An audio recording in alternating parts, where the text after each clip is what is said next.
नमस्कार दोस्तों, मेरा नाम है विमल सिंह। बालाजी स्टडी अड्डा में आपका स्वागत है। आज तारीख है आपकी 7 अक्टूबर 2021 की।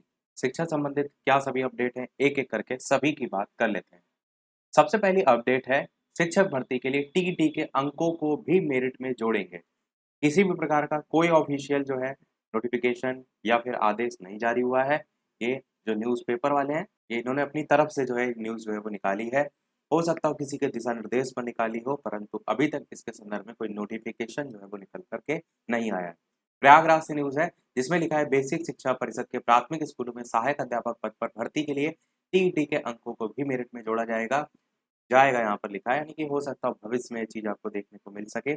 सरकार ने उत्तर प्रदेश राज्य शिक्षा सेवा आयोग का जो मसौदा तैयार किया, उसमें टीईटी या सीटेट के 1/4 अंकों को जोड़कर मेरिट बनाने की बात कही गई है। इससे पहले 68,500 सहायक अध्यापक भर्ती में टीईटी या सीटेट को सिर्फ क्वालिफाइंग परीक्षा जो है वो माना गया था और उसके अंक मेरिट में शामिल नहीं हुए थे। 68,500 भर्ती में हाई स्कूल, इंटर, स्नातक और प्रशिक्षण बीटीसी आदि के जो प्राप्तांक हैं, उनका 10-10% और शिक्षक भर्ती की लिखित परीक्षा जो है, उसके प्राप्तांक प्रतिशत का 60% लेकर मेरिट जो है वो बनाई गई थी। साथ ही साथ जो 69,000 सहायक अध्यापक भर्ती है, उसमें भी यही फॉर्मूला था, लेकिन भविष्य की भर्ती में एकेडमिक मेरिट और लिखित परीक्षा के साथ ही टीईटी के अंकों को भी शामिल किया जाएगा। ये एक संभावना के तौर पर किया लिखा गया है और एक यहाँ पर रीज़न ये भी हो सकता है कि यूपी टेट के जो है वो फॉर्म चल रहे हैं और जैसा कि आप जानते हैं कि यूपी टेट को अब हमेशा के लिए मान्य कर दिया गया है, तो एक इसको न्यूज़ को छपवाने का रीज़न ये भी हो सकता है कि ज़्यादा से ज़्यादा लोग ये न्यूज़ देख करके आवेदन करें और सीधा-सा फ़ायदा जो है, जो परीक्षा आयोग है उसको जो है वो हो। वरना इससे पहले केवल क्वालिफाइंग मार्क्स के रूप में जो यूपीटीटी है उसको देखा जाता है। दूसरा रीज़न ये भी हो सकता है कि जो कोचिंग वाले हैं, वो कई बार इस टाइप की न्यूज़ जो है वो छपवाते हैं, जिसका रीज़न उनकी जो कोचिंग में अधिक से अधिक लोग एडमिशन लें, ये भी एक रीज़न हो सकता है। बाकी कमेंट में अवश्य बताइएगा आपका क्या कुछ कहना है। अगला अपडेट इसी में है और ऐसा नहीं है कि ये जो न्यूज़ लिखी है ये पूरी तरीके से गलत है। हो सकता हो भविष्य में ऐसी चीज़ आपको देखने को मिले, तो आप अगर यूपी टेट पास हैं ऑलरेडी अच्छे नंबर हैं, तो चाहें तो दोबारा दे सकते हैं, आपकी तैयारी जो है वो एक बनी रहती है। इसी के अंतर्गत दूसरी न्यूज़ की शिक्षा मित्र को होगी सर्वाधिक कठिनाई। तो शिक्षक भर्ती के प्रस्तावित फॉर्मूले से जो शिक्षा मित्र हैं उनको सबसे ज़्यादा कठिनाई होगी। सुप्रीम कोर्ट से सहायक अध्यापक पद पर समायोजन निरस्त होने के बाद से तकरीबन 1.37 लाख शिक्षा मित्र पद और वेतन वापस पाने के लिए संघर्ष वो कर रहे हैं। पिछली 2 भर्तियाँ जो हैं उसमें भी टीईटी सिर्फ क्वालिफाइंग होने से थोड़ी राहत मिली थी, लेकिन नया प्रस्ताव शिक्षा मित्र के पक्ष में नहीं है क्योंकि टीईटी या सीटेट में हाल ही में प्रशिक्षण पाने वाले कम उम्र के अभ्यर्थियों का प्रदर्शन शिक्षा मित्र जो है उनकी तुलना में बेहतर है। अगली न्यूज़ है विद्यार्थियों के दोगुने बोझ जो है उससे जूझ रहे हैं जिले के शिक्षक।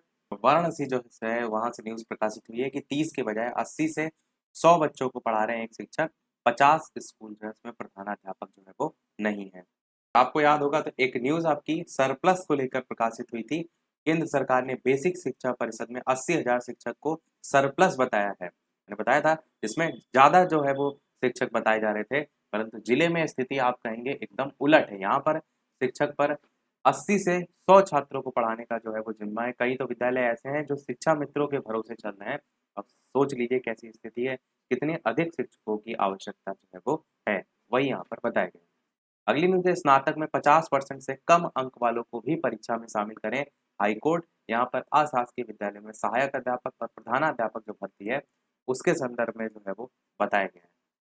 एडमिट कार्ड भी आ गया, वो मैंने आपको भेज दिया था और एडमिट कार्ड जहाँ पर आप डाउनलोड करेंगे वहीं पर ये लिखा है कि 50% से कम अंक वाले जो है वो उसके लिए जो छात्र हैं वो अहिर नहीं होंगे, वो वहाँ पर लिखा था। उसी के संदर्भ में न्यूज़ है कि इलाहाबाद हाई कोर्ट ने अशासकीय जूनियर हाई स्कूल विद्यालय में जो 17 अक्टूबर को होने वाली जो परीक्षा है सहायक अध्यापक और प्रधानाध्यापक की, उनमें उन अभ्यर्थियों को भी शामिल करने का निर्देश दिया है जिनके स्नातक में 50% से वो कम अंक हैं।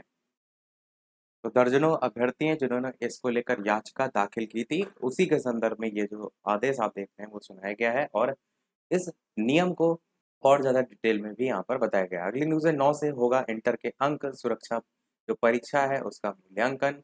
अगली न्यूज़ है 688 केंद्रों पर होगी सहायक अध्यापक और प्रधानाध्यापक भर्ती परीक्षा। प्रयागराज से इसके संदर्भ में न्यूज़ है। बाकी मैंने आपको एडमिट कार्ड बता दिया था, ये ऑफिशियल वेबसाइट है, इसे आप डाउनलोड कर सकते हैं। अगली न्यूज़ है, बच्चों को स्कूलों से जोड़ने के लिए चलेगा विशेष अभियान।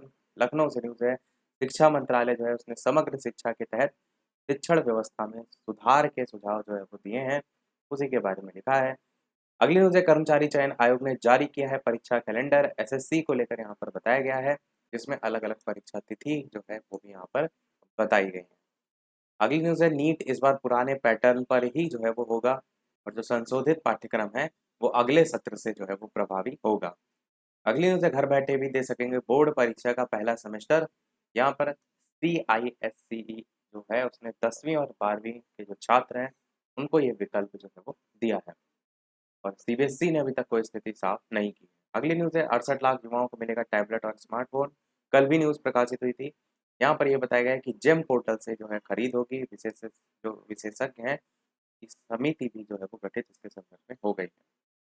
शिक्षा मित्र जो है उनको अक्टूबर माह में नहीं मिलेगा बढ़ा हुआ मानदेय, उसके संदर्भ में न्यूज़ है। विभाग ने 10,000 रुपये मानदेय की दर से बजट भी जो है वो जारी किया था।